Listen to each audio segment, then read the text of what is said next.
दुखों को हमने स्वयं पकड़ा है। राजस्थान के किसी गांव में एक परिवार रहता था।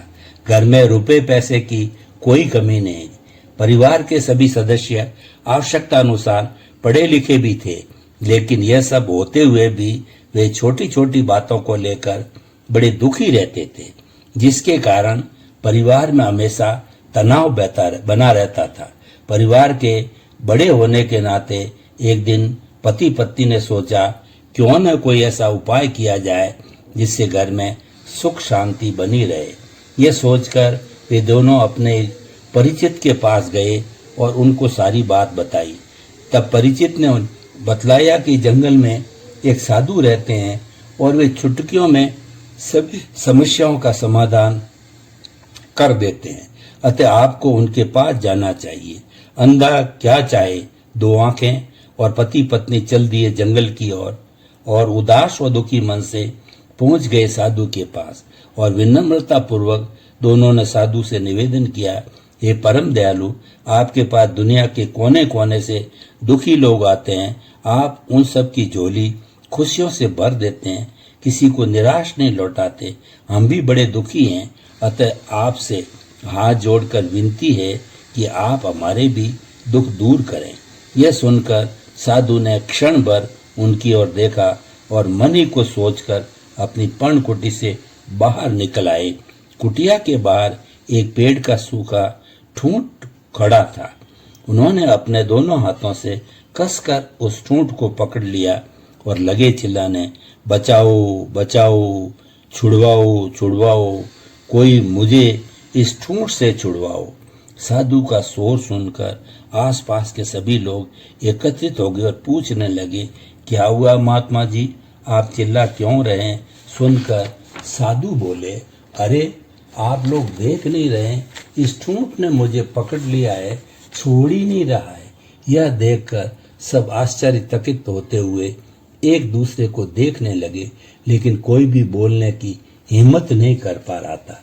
तभी उन लोगों में से हिम्मत करके एक बुजुर्ग व्यक्ति आगे आया और कहने लगा, महात्मा, हम सब लोग तो आपके पास ज्ञान लेने आते हैं और आप खूब देते भी हैं, लेकिन आज आप स्वयं ऐसी अज्ञानता भरी बातें क्यों कर रहे हैं? भला ठूंठ ने आपको थोड़े ही पकड़ रखा है, उल्टा आपने ही ठूंठ को पकड़ रखा है। यह सुनते ही साधु ठूंठ को छोड़ते हुए मुस्कुराते हुए बोले, यही बात मैं तो तुम सबको तथा विशेषकर इस नवांगुत संपत्ति को समझाना चाहता हूँ कि दुख ने तुम्हें नहीं अपितु तुमने ही दुख को पकड़ रखा है। अगर तुम छोड़ दो तो ये अपने आप छूट जाएंगे। मित्रों, उक्त समय केवल उन चंद लोगों की या केवल उस दंपत्ति मात्र की नहीं अपितु हम सब की यही स्थिति है। हम सब साधु की इस बात पर गंभीरता से चिंतन मनन करें तो निष्कर्ष ये निकलेगा कि हमारे तथा कथित अतिथि दुख तकलीफ टेंशन आदि इसीलिए घेरे हुए हैं कि हमने अपनी सोच वैसी विकसित कर रखी है। ऐसा न हुआ तो क्या होगा, वैसा न हुआ तो क्या होगा। ये सब दुख अपनी अपनी नासमझी की उपज है और कुछ नहीं। इसके लिए एक सटीक उदाहरण है जिसे मैं कहने का प्रयत्न कर रहा हूँ। किसी शहर में एक पति पत्नी रहते थे। एक दिन दोनों में झगड़ा हो रहा था। पति कह रहा था, मैं अपने बेटे को वकील बनाऊंगा। पत्नी कह रही थी, मैं अपने बेटे को डॉक्टर बनाऊंगी। बस इसी बात पर दोनों झगड़ रहे थे। उसी समय उनका कोई परिचित वहां आया। उसने भी इन दोनों का झगड़ा सुना, क्योंकि उसके आने की बाद भी ये शांत नहीं हुए थे। परिचित ने कहा, आप दोनों आपस में क्यों झगड़ रहे हैं? क्यों ना आप लड़के को ही बुलाकर पूछ लेते हो कि उसे क्या बनना है। ये सुनते ही दोनों बोले, लड़का तो अभी पैदा ही नहीं हुआ।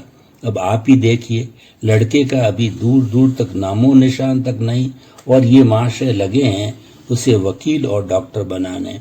अब ये दुखों को पकड़ना नहीं है तो और क्या है? आप ही सोचिए, एक दृष्टांत और देखिए। एक रेलगाड़ी में दो यात्री यात्रा कर रहे थे। दोनों आमने सामने बैठे थे। जैसे ही रेलगाड़ी चली तो उनमें से एक यात्री ने खिड़की बंद कर दी। थोड़ी देर बाद दूसरा उठा, उसने खिड़की खोल दी। पहले वाला फिर उठा और उसने खिड़की फिर बंद कर दी। बस इसी बात पर दोनों झगड़ पड़े। पहला कहता बंद करूंगा तो दूसरा कहता खोलूंगा। दोनों का झगड़ा सुनकर वहां एक रेलवे का अधिकारी आ गया। उसने दोनों की बात सुनी और बोला, देवताओं, क्यों लड़ रहे हो? खिड़की में शीशा तो लगा हुआ ही नहीं है। यह सुनते ही दोनों झेंप गए और लगे एक दूसरे की ओर देखने। अब आप ही बताइए, ये नासमझी और गलत सोच ही पराकाष्ठा नहीं तो और क्या है? अतः हम सबको ये भली भांति समझना चाहिए कि ये सब दुख हमारी गलत सोच और नासमझी के कारण ही हमारे अंदर विराजमान है। इसीलिए हो सके तो अपनी सोच बदलिए। उसके बदलते ही ये सारे दुख 9, 2, 11 हो जाएंगे। कहा भी जाता है, नजर को बदलिए नजारे बदलेंगे, सोच को बदलिए सितारे बदल जाएंगे। किस्तरियां बदलने से कोई फायदा नहीं, दिशा बदल दीजिए किनारे बदल जाएंगे। हमारे देश में अनेक ऐसे संत महात्मा हुए हैं जिन्होंने अपने निर्मल ज्ञान और सदाचार के बल पर अपनी सोच को बदलते हुए घर गृहस्थी में रहते हुए भी दुखों पर विजय प्राप्त की है। ऐसा नहीं है कि उनके जीवन में सभी कुछ अच्छा ही घटित हुआ था, लेकिन फिर भी 24 घंटे अपनी मस्ती में मस्त रहते थे। तीर्थंकर ऋषभ देश के पुत्र भरत घर गृहस्थी के अनेक झंझटों में रहते हुए भी मस्त रहते थे। कबीरदास जी आज कपड़ा बुनते थे तो अगले दिन उनके खाने का जुगाड़ हो पाता था, लेकिन फिर भी हमेशा यही कहते रहते थे कि मेरे अंदर तो आनंद के फव्वारे फूटते रहते हैं। गुरु नानक देव जी एक तारे की तान पर गीत गाते हुए हमेशा आनंद से सरोबार रहते थे। ऐसे अनेक दृष्टांत हैं। अतः हम सबको ये भली भांति सोच और समझ लेना चाहिए कि जिस प्रकार हमें बहुत सी आदतें पड़ जाती है जिनके बगैर हमसे रहा नहीं जाता, उसी प्रकार सुख और दुख भी सिर्फ आदतें हैं। दुखी रहने की आदत तो हमने डाल रखी है, लेकिन सुखी रहने की आदत हम डालना नहीं चाहते हैं।